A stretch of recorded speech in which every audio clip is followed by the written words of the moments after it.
अस्सलामुअलैकुम सामीन नाजरीन। ਅੱਜ ਦਾ ਜਿਹੜਾ ਸਾਡਾ ਇਹ ਪ੍ਰੋਗਰਾਮ ਹੈ ਇਹਦੇ ਅੰਦਰ 'ਚ ਮੈਂ ਆਪਣੇ तमाम ਦੋਸਤਾਂ ਨੂੰ ਲੋਕਾਂ ਨੂੰ ਇੱਕ ਬੜਾ ਹੀ ਅਹਿਮ ਔਰ ਇੰਪੋਰਟੈਂਟ ਮੈਸੇਜ ਦੇਣਾ ਚਾਹ ਰਿਹਾ ਹਾਂ, ਜਿਹਦਾ ਮਤਲਬ ਇਹ ਵੇ ਕਿ ਅਸੀਂ ਅੱਜ ਕੱਲ੍ਹ ਦੇ ਦੌਰ ਦੇ ਅੰਦਰ 'ਚ ਹਰ ਦੂਸਰਾ ਬੰਦਾ ਬਿਮਾਰ ਹੈ।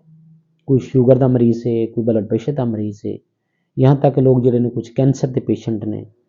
ਔਰ ਜਦੋਂ ਵੀ ਕਿਸੇ ਡਾਕਟਰ ਕੋਲ ਜਾ ਰਹੇ ਨੇ ਤਸਲਸਲ ਦੇ ਨਾਲ ਮੈਡੀਸਨ ਲੈਣ ਦੇ ਬਾਵਜੂਦ ਉਹਨਾਂ ਦੇ ਮਸਲੇ ਦਾ ਇਲਾਜ ਨਹੀਂ ਹੋ ਰਿਹਾ। ਹਕੀਕਤ ਇਹਦੇ ਬਰਅਕਸ ਹੈ। ਅੱਜ ਅਸੀਂ ਤੁਹਾਨੂੰ ਜਿਸ ਚੀਜ਼ ਦੇ ਬਾਰੇ 'ਚ ਦੱਸਣਾ ਚਾਹ ਰਹੇ ਹਾਂ ਉਹ ਵੇ ਗ਼ਜ਼ਾ। ਬਦਕਿਸਮਤੀ ਇਹ ਵੇ ਕਿ ਗ਼ਜ਼ਾ ਦੇ ਬਾਰੇ 'ਚ ਉਹ ਨੌਲੇਜ ਲੋਕਾਂ ਕੋਲ ਨਹੀਂ ਹੈ ਜਿਹਦੇ ਬਾਰੇ 'ਚ ਦੱਸਣਾ ਚਾਹੀਦਾ ਹੈ। मैं ਤੁਹਾਨੂੰ एक बहुत बड़ा मैसेज देना चाह रहा जिसका मकसद सिर्फ ये कि साडी हर मर्ज़ का इलाज, खा वो कैंसर है, खा वो शुगर है, वो हाई ब्लड प्रेशर है, वो इन्फ्लेमेशन है जिन्होंने इसी तुसी टाइफाइड बुखार कह सकते हो, वो अपेंडिसाइटिस है। हर किस्म की अमराज का इलाज सिर्फ ग़ज़ा दे विच ही मौजूद है। इसदी बकायदा रीज़न सिर्फ ये कि ਅਸੀਂ जितना भी इंसानी बॉडी है, अगर तुसी देखो कि इंसान का जिसम ਉਹਦੇ अंदर एक बतौर एक मशीन काम करता है और मशीन ਦੇ ਵਿੱਚ एक ਪੈਟਰੋਲ ਚੱਲਦਾ। हर गाड़ी ਦੇ अंदर किसी CNG चलती है, किसी ਪੈਟਰੋਲ ਚੱਲਦਾ है। और ਉਹਦੇ ਤੁਸੀਂ देखो कि इंसान का जिसम एक मशीन जैसा है और ਇਹਦੇ अंदर ਜਿਹੜਾ ਪੈਟਰੋਲ है ਇਹਦਾ ब्लड है, यानी खून बतौर ਪੈਟਰੋਲ ਚੱਲ ਰਿਹਾ। ਹੁਣ ਤੁਸੀਂ ਮੈਨੂੰ ਇਹ ਦੱਸੋ कि क्या ਜਿਹੜਾ ਅਸੀਂ बॉडी ਦੇ अंदर ब्लड बन रहा है कोई दुनिया की ऐसी दवाई है जिहदे नाल खून पैदा हो? नहीं। इसका जवाब की है? नहीं दे विच। इसदा मतलब है कि हर जिहड़ी बॉडी के अंदर खून बनने वाली चीज़ है वो सिर्फ ग़ज़ा नाल ही मुमकिन है। दुनिया की कोई ऐसी दवा नहीं जिहदे नाल इंसान की बॉडी च खून पैदा हो। खून सिर्फ ग़ज़ा नाल मुमकिन है। यानी अक्सर औकात तुसीं विटामिन च गोलियां लैंदे हो, तुसीं इंजैक्शन लगवांदे ताकत वाले, बिल्कुल इन्हां दा कोई मकसद ही नहीं। यह सिर्फ एक धोखा और इसदा हकीकत नाल कोई तल्लक नहीं। लेकिन ग़ज़ा, सवाल यह कि ग़ज़ा नाल किस तरह इलाज मुमकिन है। ये बारे मैं अबू अली सीना का कौल तुहाडे सामने रखना चाहना। उन्हां दा फरमान है कि इंसान के जिसम का जिहड़ा इलाज का क्राइटेरिया सब तो बड़ा नाम है Abu Ali Sina, Hippocrates. Hippocrates is the father of medicine. यानी तुसीं कह सकते हो कि यूरोप ने इस वक्त पूरी दुनिया के अंदर दे विच जिहड़ी मैडिकल का ग्रुप चलता पिया ये सारी हिपोक्रेट्स और अबू अली सीना तो अखज़ है सब कुछ। उन्हां दा कौल है कि इंसान के जिसम का इलाज 50% सिर्फ ग़ज़ा नाल है, 25% माहौल नाल है। मसलन तुसीं जिस माहौल च रह रहे हो, और 25% सिर्फ दवाइयां नाल है। तुसीं जिहड़ा सुबह तो लैके शाम तक हर दूसरे दिन डॉक्टरों को फेरे लगा रहे हो, ये सिर्फ तुसीं अपने 25% इलाज वास्ते जा रहे हो। तो जे तुसीं उस अपने 25% दवाई दे नाल बाकी पिछे कितना रह गया 75%। कि अगर बंदा सिर्फ अपनी ग़ज़ा ठीक कर ले और इन्वायरमेंट ठीक कर ले, अपना लाइफ स्टाइल चेंज कर ले, तो इसका मतलब है कि वह 75% इलाज हो जाता है।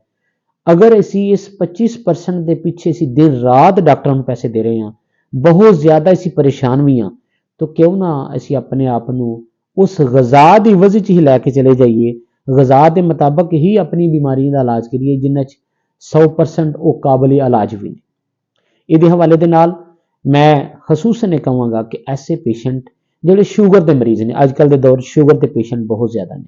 ਤੁਸੀਂ ਕਦੀ ਸ਼ੂਗਰ ਦੇ ਮਰੀਜ਼ ਨੂੰ ਪੁੱਛ ਲਓ ਬਈ ਤੈਨੂੰ ਮਸਲਾ ਕੀ, ਕਹੇਗਾ ਸ਼ੂਗਰ ਹੈ। ਲੇਕਿਨ ਸ਼ੂਗਰ ਹੈ ਕੀ ਹੈ? ਤੁਹਾਨੂੰ ਕਹੇਗਾ ਡਾਕਟਰ ਸਾਹਿਬ ਮੈਨੂੰ ਸ਼ੂਗਰ ਦਾ ਨਹੀਂ ਪਤਾ। ਸ਼ੂਗਰ ਬੇਸਿਕਲੀ ਖੂਨ ਦੇ ਕੱਚੇਪਨ ਦਾ ਨਾਮ ਸ਼ੂਗਰ ਹੈ। ਅੱਜ ਦੇ ਦੌਰ ਦੇ ਅੰਦਰ ਦੇ ਵਿੱਚ ਸ਼ੂਗਰ ਜਿਹੜੀ ਹੈ ਹਰ ਦੂਸਰੇ ਮਰੀਜ਼ ਨੂੰ ਸ਼ੂਗਰ ਦਾ ਨਾਮ ਤੇ ਆ ਜਾਂਦਾ ਹੈ ਕਿ ਇਹਨੂੰ ਸ਼ੂਗਰ ਦਾ ਮਰੀਜ਼ ਹੈ, ਲੇਕਿਨ ਉਹ ਸ਼ੂਗਰ ਦਾ ਪੇਸ਼ੈਂਟ ਬਾਜ਼ਕਤ ਨਹੀਂ ਹੁੰਦਾ। ਜ਼ਰੂਰੀ ਨਹੀਂ कि जिस बंदे का अगर 150 तो 200 तो ज़्यादा अगर वो खून च ग्लूकोज चली जाए तो उसका नाम शुगर हो गया, ऐसा मुमकिन नहीं होता। शुगर बुनियादी तौर पर ऐसे मरीज़ का सिर्फ डाइट प्लान चेंज कर दो कि ऐसियां ग़ज़ावां जिहड़ियां कार्बोहाइड्रेट्स पैदा नहीं करदियां। मसलन जिन्हें कार्बोहाइड्रेट्स का मतलब है ग्लूकोज, ग्लूकोज का मतलब है शुगर, कि ऐसियां ग़ज़ावां जिन्होंने आम सादे लफ्ज़ां च असीं चावल है, तुसी चावल दे बहुत ज़्यादा शुगर है, रोटी से जिहड़ी 3 टाइम खा रहे हैं ये अजनास दालां इन्हां सब शुगर मौजूद है।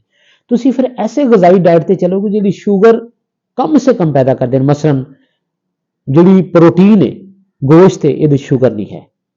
उस तो अलावा जैतून का तेल है, जैतून का फल है, शुगर नहीं है।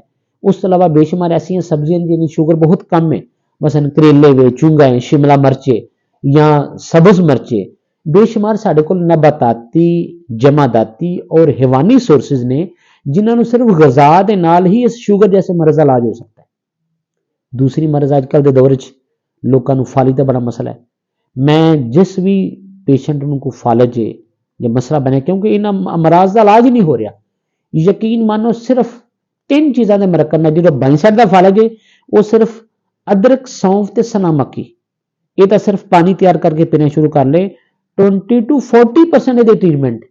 ਅਗਰ ਕਿਸੇ ਦਾ ਰਾਈਟ ਸਾਈਡ ਦਾ ਫਾਲਿਜ ਹੈ ਉਹ ਦਾਰਚੀਨੀ ਔਰ ਲੌਂਗ ਦਾ ਕਾਵਾ ਯੂਜ਼ ਕਰਨਾ ਸ਼ੁਰੂ ਕਰ ਲੇ, ਉਹਦਾ ਫਾਲਿਜ ਠੀਕ ਹੋਣਾ ਸ਼ੁਰੂ ਹੋ ਜਾਏਗਾ। ਨੀਚੇ ਵਾਲਾ ਜਿਹੜਾ ਫਾਲਿਜ ਹੈ ਇਹਦੇ ਵਾਸਤੇ ਉਹ ਸੌਂਫ, ਸਬਜ਼ ਇਲਾਚੀ ਔਰ ਗੁਲਾਬ ਦੇ ਫੁੱਲਾਂ ਦਾ ਪਾਣੀ ਪੀ ਲਏ, ਉਹਦਾ ਮਸਲਾ ਹੱਲ ਹੋ ਸਕਦਾ ਹੈ। ਇਹ ਤੁਹਾਨੂੰ ਮੈਂ ਸਿਰਫ ਇੱਕ ਸਿੰਪਲ ਆਮ ਐਗਜ਼ਾਮਪਲ ਕੋਟ ਕਰਾਉਣਾ ਚਾਹ ਰਿਹਾ ਕਿ ਤੁਹਾਡੇ ਅੰਦਰ ਸਿਰਫ ਗਜ਼ਾ ਦੀ ਅਹਿਮੀਅਤ ਦਾ ਪਤਾ ਚੱਲ ਜਾਏ।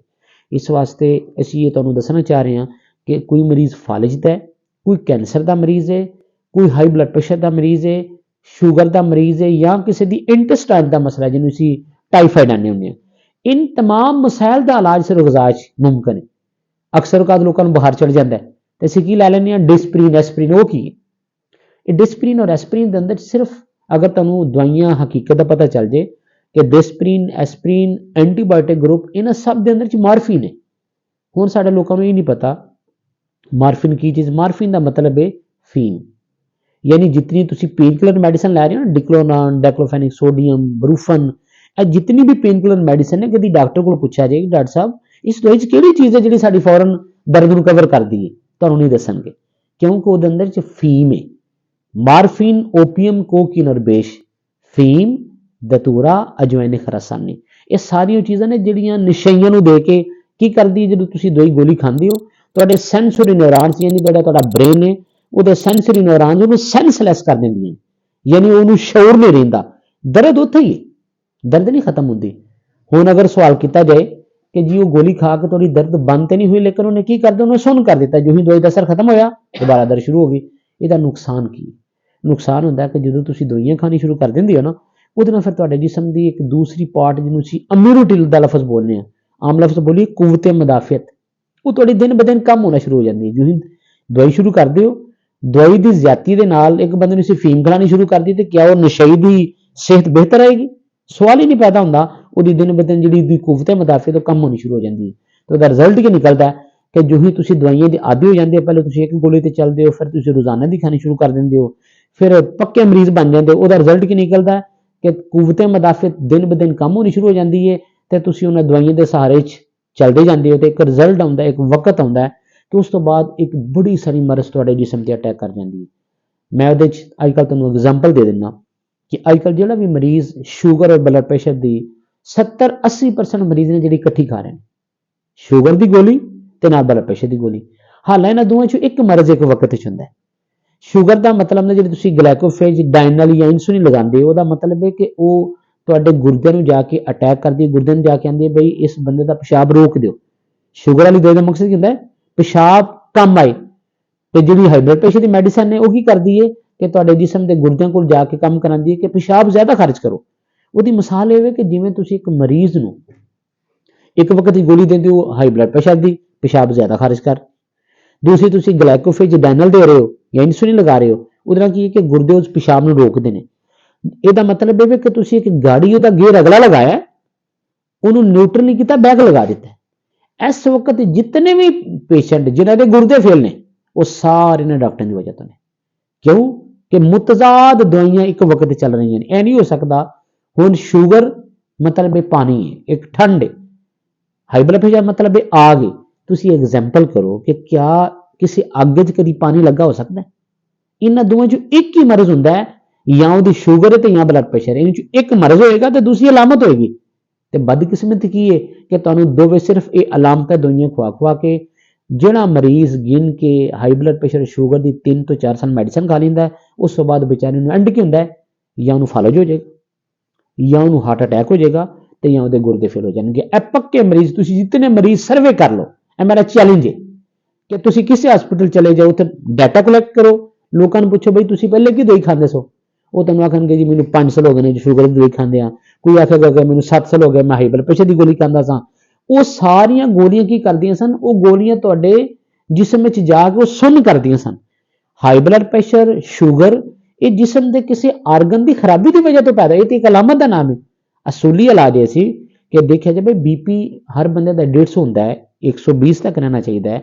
अगर 150 पौने 200 या 200 तो चला गया है, वो मगर सबब क्यों है? तुसी ਉਹਦੀ गोली खानी शुरू कर दी। सबब मालूम किए बगैर तुसी ਉਹਨੂੰ फीम ਉਹਦੇ अंदर जी मार्फिन ओपीयम दे के ਉਹਦਾ स्लो डाउन करना शुरू कर दिया। रिजल्ट की निकलिया कि एक वक्त ਉਹਦੀ ਜ਼ਬਰਦਸਤੀ ਉਹਨੇ करके जिसम का कोई ना कोई नुकसान कर दिता। इस वास्ते अज का मेरा मैसेज सिर्फ ये कि अगर बेहलमदुल्ला अल्लाह के फजलो करम के नाल उस बूल सीना दे उस कोटेशन मैं दोबारा रिवाइज करना कि इंसान के जिसम के अंदर 50% इलाज सिर्फ गज़ा नाल मुमकिन, 25% वो इन्वायरमेंट ठीक करो और 25% वो दवाई। हुण दवाई किहड़ी होनी चाहिए? ऐसी दवा जिहड़ी गज़ा वर्गी होवे। सब तो बेहतरीन वो दवाई मौजूद है। अगर तुसी कैमिकल दी मैडिसन इस्तेमाल करोगे तो बिल्कुल तुसी नहीं जे ठीक होना। अगर तुसी अज तुसी देखो कि 15 साल के बच्चे के भी गुर्दे फेल हो गए, 15 8 साल के बच्चों को शुगर हो गई, 3 साल वाले बच्चे जिहड़े ने शुगर के मरीज ने। और एक बहुत बड़ी अलार्मिंग सिचुएशन है कि मैं जिहड़ा तुहाडे गोश गवार करना चाहना कि मौजूदा वक्त जिहड़ा साडी इनफर्टिलिटी रेट है, यानी बांझपन जिहड़ा है मौजूदा नस्ल च बहुत ज़्यादा हो गया। इसका सर्वे अगर इंटरनेशनल सर्वे करो तो सिर्फ अज तो 25 साल पीछे चले जाइए तो 90% लोगों का स्पर्म काउंट सी बॉडी च। हुण 2010 ਦੇ ਵਿੱਚ ਇਹ तकरीबन 60% आ गया। 2020 की रिपोर्ट के मुताबिक, इंटरनेशनल सर्वे के मुताबिक लोगों सिर्फ 42% रेशो रह गई स्पर्म काउंट की, जिसका रिजल्ट ये कि आने वाले 10 साल के पापूलेशन जी सारी जे उन्हें 50% उहदे घर बच्चे नहीं जी पैदा होने। और मैं अज तुहानूं ये चैलेंजिंग गल करना कि अगर तुसी गज़ा की अहमियत नूं ना जज किया, अगर तुसी गज़ा की अहमियत के बारे अंडरस्टैंड ना करने की कोशिश की, आने वाली नस्ल जी है उन्होंने बच्चे 50% जे पैदा नहीं। और अज तुसी अगर रेशो चेक कर लो कि 20% लोगों घर औलाद नहीं पैदा हो रही। वह भी सबब सिर्फ गज़ा है। यह कोई कानून नहीं कि गज़ा नूं किवें खाना चाहिए। ये बारे इंशाअल्लाह इस चीज़ का नैक्सट फोरम के उपर जाके तुहानूं इसकी डिटेल देंगे और हर मर्जी पूरी डिटेल दिया करेंगे, डायरेक्ट देंगे। ये बारे में बहुत शुक्रिया। अल्लाह।